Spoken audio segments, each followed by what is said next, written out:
A very good evening and a warm welcome to Personal Finance. I am Gugulethu Cele. Just how much do you know about your credit history and how it impacts your finances? Well, to tell us more about this, I'm joined in studio by Sydney Sigese, a certified financial planner affiliated with the Financial Planning Institute of South Africa, and Salem Jafta of TransUnion. Thank you so much for joining us today, lady and gent. Whenever we hear the word credit score, credit history, a lot of consumers tend to get very nervous because we don't want to know, just in case we find out how bad the numbers actually are. But Salem, maybe from your point of view, clearly this is a critical piece of information that can really contribute to someone's financial wellness. Indeed it is. I mean, it's what evaluates how badly or how well you manage your finances or your existing credit. I mean, a credit score, it tells us whether or not you are paying your accounts well. It gives us an indication basically of how much debt you have and how well you're managing it, or the opposite.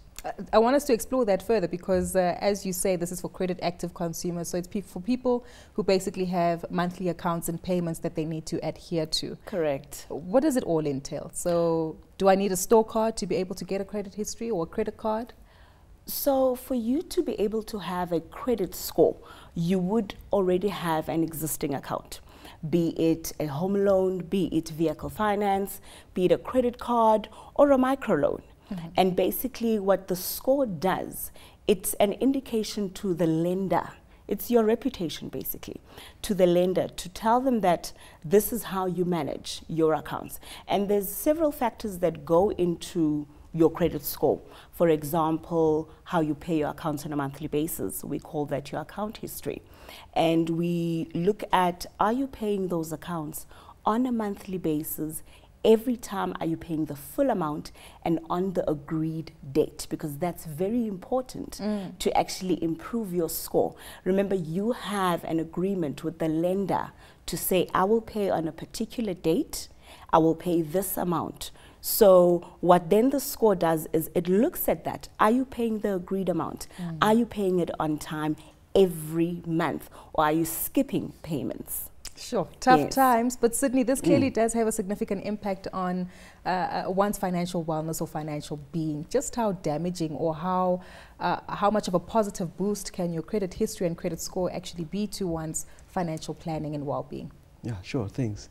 I think the credit score provides an individual with an opportunity to assess their credit worthiness, and as you engage with your financial planner, you actually have a much broader understanding of your financial position.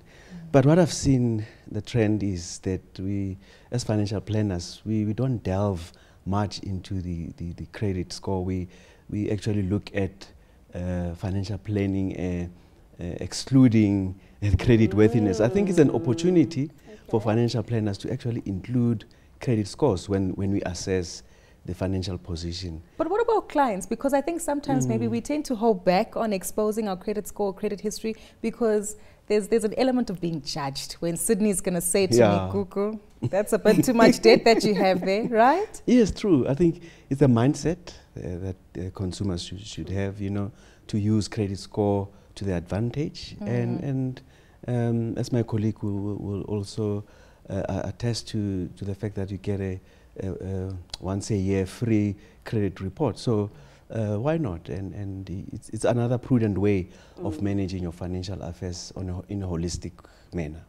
Yeah. Maybe on that note, clearly once one gets the report, sometimes we're not really certain as to what to look out for, Salem. And clearly this is where you can help us out with. You've mentioned two things which are very important, which is the agreed amount of the payment as well as how often you make these payments. But what else should one be looking for in their report which might contribute to their score decreasing or improving accordingly? I like what Sydney said when he said that you look at the whole financial aspects, but you exclude the credit aspect of things.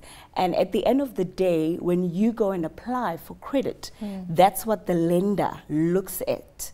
Over and above doing the affordability assessment, a major factor of making that decision to grant you the credit is the actual credit report. And so we mentioned that you look at your account history, how you pay your accounts on a monthly basis. But what you also need to look at is your inquiry history or your credit application activity. this is how often you go and apply for credit or for loans. So if within a short period of time, you as a consumer often goes and applies for a loan or any sort of credit or a clothing account, it might be an indication that there's been a significant change in your financial circumstances. So we always advise consumers not to go shopping at in a short period of time, especially for things like your loan, your credit application, like your clothing accounts, etc., because that can impact your credit score. And this almost goes back to the financial advice that you as a CFP would give one of your clients, Sydney, to say, look, if you want to spend on such and such a activity, have an emergency savings account. Plan for large purchases like furniture instead of purchasing those items on credit, right? Very much so. And you know, we encourage consumers to really have the big B word, which is a budget. Yeah. Every second financial planner we speak to, they emphasize budget as a key ingredient for financial security, and also you know, if you really have to take that debt, you need to have had a proper financial introspection, so to say. And it goes back to, I know financial planners don't really like a lot of credit, but managing it accordingly and using it for the right reasons. So if it is a study loan, it's something that can work to the betterment of your intellectual capacity versus the shoes that we like, Salem, right? Or the expensive TV, right, Sydney? Yeah, just want to find from Salem, if, you know, in that report, do you ever analyze whether the credit is a good credit or a bad credit? Because, you know, it goes a long way in terms of, you know, your credit worthiness. So the perception is that a credit report, especially when you get a consumer phoning in and you actually verifying the details and they're like, huh, I'm on the list. And they automatically think it's negative. But if we look at the percentage, we actually have more positive than we have the negative, because you do get a good credit report. And all it is that the consumer does not have negative information, your defaults, your judgments, those kind of listings, and your consumer pays their accounts on time every month. That is a good credit report. Whereas a bad credit report would be when it shows skipping payments, it shows being in arrears, it also shows negative listings such as defaults and judgments.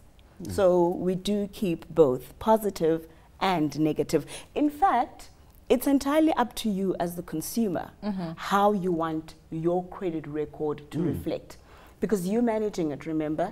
It's your own reputation. You are the one that makes the decision whether you're going to pay or not. Yes, sometimes it's circumstances, but it's entirely up to you as a consumer to keep that good credit report or to actually have a bad credit report. Because the mistake that we sometimes make, which is a big mistake, that we don't realize that it impacts us as consumers, we say, I'm not going to pay such and such an account this month, but I will pay double next month. Forgetting that that record will show for 24 months that you have actually skipped a payment, which is very important. Yes, you are up to date, but it does show that at some point you did skip a payment. Interesting. You mentioned something so interesting, which is the communication, clearly, because so often, like you allude to, you decide to skip payments and maybe double up on those payments going forward. But how critical is that level of communication between myself as the consumer who's indebted in calling whoever it is that I owe and saying, look, this month is not such a great month. Can I actually pay you double next month? Will that actually change, or will a note be made of that level of communication that I have with my credit provider? Remember, the information is recorded by the credit provider or the lender. So you may have an arrangement to say, I won't be able to make payments for a particular month or particular months. But at the end of the day, it is a payment trend. It shows the kind of payer that you are as a consumer. So the lender might agree to say, all right, yes, we can make this kind of arrangement, but it will be recorded in your credit report that you have skipped a payment or skipped a couple of payments. So if it happens once too often, then it becomes a significant problem. It becomes a problem because it then affects your credit score, because it's now recording a payment behavior, which is not that good. And undesirable when you want to get credit granted to you in the future. Exactly. Then as a CFP, Sydney, how do you deal with someone who maybe has that particular problem where this particular month I won't pay the store account, but I'll pay the credit card. No, next month I'll pay the credit card double, but I won't pay the store account and maybe skip the vehicle payment. You know, because that could potentially lead to someone who, like you alluded to, Salem, will have judgments against their name, which makes your job as a financial planner even more difficult when it means that it's time to sit down and consult with them. Yes. Fortunately or unfortunately, we have an annual review with consumers or clients, and most often, if a consumer has a bad credit record, it might be too late because we don't meet often. Depending on the arrangement we have with your financial planner, the trend is that we have annual reviews. So it's not on a monthly basis, but if you have a relationship where you have a monthly meetings with your personal financial planner, you'd have to prioritize your repayments and encourage communication with your creditors. I think communication, as you said, Salem, is very important. And creditors are also people. They can listen to your plight. That's not what we always think, though. But it's interesting you say communication not only with the credit providers, but with financial planners like yourselves as well, to disclose everything from the get-go. Otherwise, it makes your endeavors actually a lot more difficult to achieve. Very much so, yeah.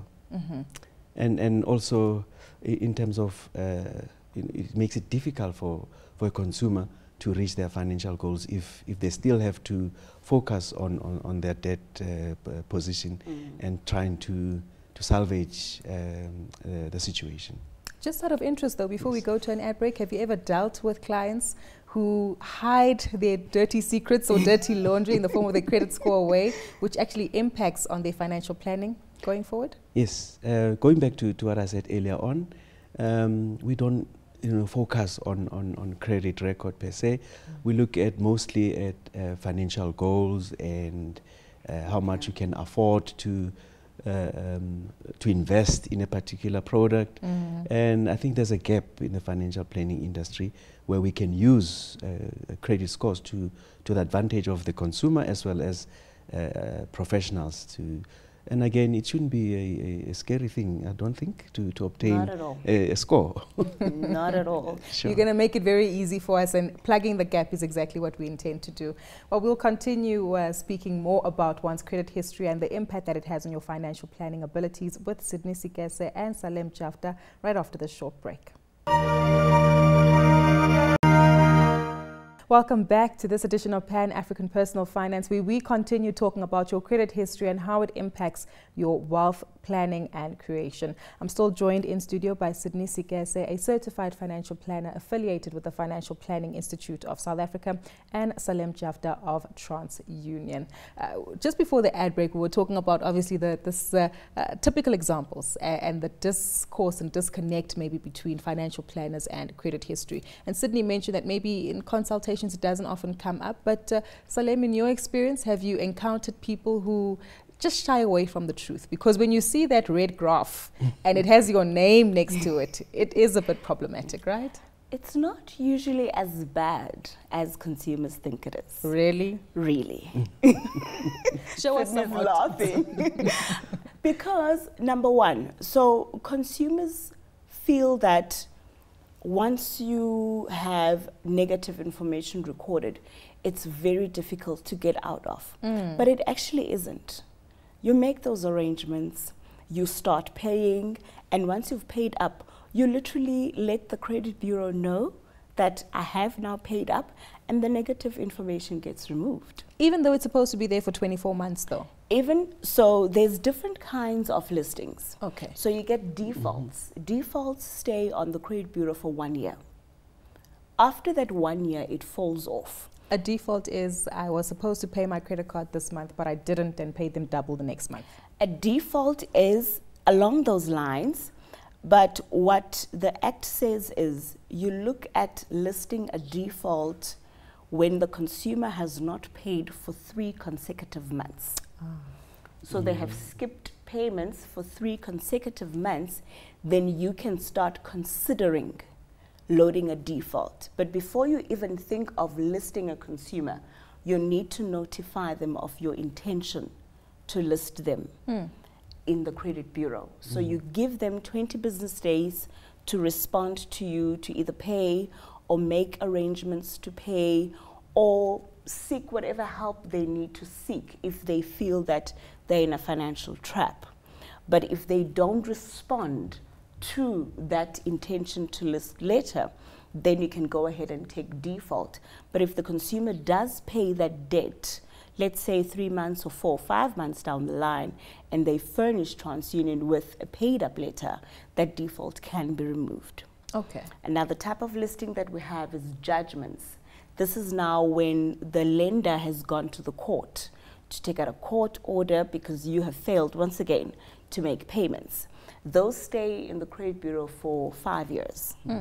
Again, if it has been paid in full, you can furnish us with the settlement agreement, proof of payment, and it does get removed.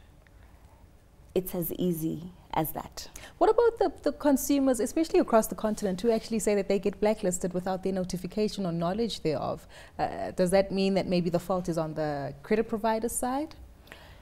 It could be both, because sometimes as consumers what we do, when we change address, we usually don't notify the credit providers or the lenders that I have now moved from this province to this province or wherever it is that you have moved. So they have the old address. So you find that they send the letter of intention to list, but it's sent to the last known address by the lender, and that's how it doesn't reach you. But at the end of the day, Gugu, you know when you've had an account with I think I forgot a so and you haven't paid them. So I always take the responsibility back to the consumers. Yes, it's not a perfect industry. Sometimes you might find that the consumer really was not notified. We do have a dispute process in place for the consumer to challenge that listing to say, hang on, before I'm listed, but nobody actually notified me of the intention to list. You can challenge that default listing based on that reason that you were not notified. I want us to touch on fraudulent activity as well, because that also maybe comes into play on the rest of the continent. Now, Sydney, maybe if you can tell us about some of the impact that this can have clearly on, you know, the wealth planning, where you think your pot of assets is this large, but meanwhile you've got liabilities or even judgments against you, which could eat away at this growth in your assets that you see. Is that again another potential risk that the consumers run? Yes, it is a big risk, but I think, you know, as consumers, you do need a little bit of debt, you know, so that it can afford you an opportunity to take even a larger, great debt going forward, like a housing loan or purchasing that property somewhere. So even though you've got this burden where you have the red flag in terms of your credit score, as you've alluded, you can be able to alleviate there by making plans to lessen the impact of a red score. Okay. I want to throw a thing in the mix there before we continue with the fraudulent activity. But let's say I'm in debt of 50,000 Rand. If I win the lotto tomorrow and get 100,000 Rand, pay up all that debt, clear my name, will my credit record update like that in an instant? Or will it take time, Salim? It will update because so let's say you had a judgment, for example, for 50,000 Rand, and you paid off and the judgment is then removed. Your score will improve. Automatically? Yes, because now there's that negative information that was pulling your score down has now been removed. It's that rehabilitation. Remember, nothing stays forever in the credit bureau. And the plan is not to drag it out once you, as the consumer, have rehabilitated yourself. So there is no hold up, really, especially when it comes to negative information like your defaults and your judgments. For the average African consumer, though, who will not win 50,000 rands or dollars or naira or kwacha in the near term, unfortunately, are there practical steps then to, like you say, rebuild that reputation so that you move away from the red flags to actually having a thumbs up next to your profile? Yes, communicate. I think we've mentioned communication a lot in this discussion. Communicate. Keep the credit provider or the lender in the loop. Start making arrangements. Say, this is what is comfortable for me. Start making arrangements and stick to those payments, because eventually nothing stays forever in the credit bureau. You will get out eventually, whether it takes you the full 5 years if you have a judgment on your name, or a year, or the 24 months of that actual account history. But if you make those arrangements and you're diligent in those payments, you can rehabilitate. Once it's bad, it does not mean that's how it is, you are doomed. You do rehabilitate yourself. It takes diligence, it takes you to actually be committed and make and stick to those payment arrangements. I'm happy you're giving us some light at the end of the tunnel, because there were many consumers, I can tell you, who probably thought that this is the end. No. And again, they can get advice not only from institutions and organizations that you represent, like TransUnion, I take it, but also again from advisors within their financial spheres, who can actually help them tackle what the most important debt, Sydney, you know, and prioritize it in such a way that, like Salem says, you rehabilitate your financial status. Just to add on that, I think a prudent one is also not to take new debt whilst you are being, because the tendency is you take a further debt to clear the other debt. Would that be a bad thing, taking about a personal loan to, okay, well, Sydney rolls his eyes, so clearly we know the answer. Yeah, it's like robbing Paul to pay Peter. Yeah. Exactly, which is not exactly what we want. It's not ideal. You can't, when you find yourself in a situation of debt, take out more debt. Just to come back to fraudulent activity for a moment, for those who might have their identity documents stolen and loans opened up in their own names, can they take that up with institutions like the ones that you represent, or even with police forces in their countries? They can. So the first thing we usually advise consumers is to open a case, actually get an affidavit from the SAPS or the police station, whereby it states that your identity has been stolen, and then you can actually bring that to the attention of the credit bureau. So what we find is that consumers don't actually realize that there's somebody who's running up enormous amounts of debt on their names until they declined credit because their credit report is in tatters. And that's when they realize that somebody has actually been using their identity to run up debt. So they can lodge a dispute again with the credit bureau to say, here's an affidavit. Obviously the credit bureaus will investigate, and if there is any judgments or listings and it's proven that there was a case of identity theft, those will be removed. There's something also called inquiry history, or your account application activity. Because remember, before you actually open up that account, even though it's done fraudulently, one needs to actually access your credit report to actually see. So they do a credit check. So those inquiries are also recorded on your credit report. So when you lodge that dispute to have the negative information removed, you can actually have those inquiries removed as well on your name. So it's basically a cleanup of everything that happened during the time of fraudulent activity. Now, the advice that we usually give consumers, this is now being proactive before you actually fall victim of being of identity theft, is the moment you lose your ID or you suspect that your ID is being used fraudulently, get that affidavit. Go and speak to your credit bureau. They can put an alert to say that this report or this ID or this identity has been reported as stolen. Yeah. So that when the lender does the credit check, they can actually do more verification to actually know that the person trying to open the account is actually the person that they say they are. Precisely. Yes. Well, let's recap now on some of the key takeaways from this discussion. And Sydney, let's start off with you. What consumers need to know about their credit history and the impact on their finances? Yeah, I think consumers should take advantage of actually identifying what the credit worthiness is. And once they perhaps in the red, they can set a limit at which they can extend their debt. For an example, they could have debt repayments of not more than 30% of the after tax income. Okay. Just to close off with you very quickly, Salem, I take it nothing lasts forever, like you said at the Credit Bureau. You can change things. You can change things. Remember, your credit report is your reputation. It is important how you manage it.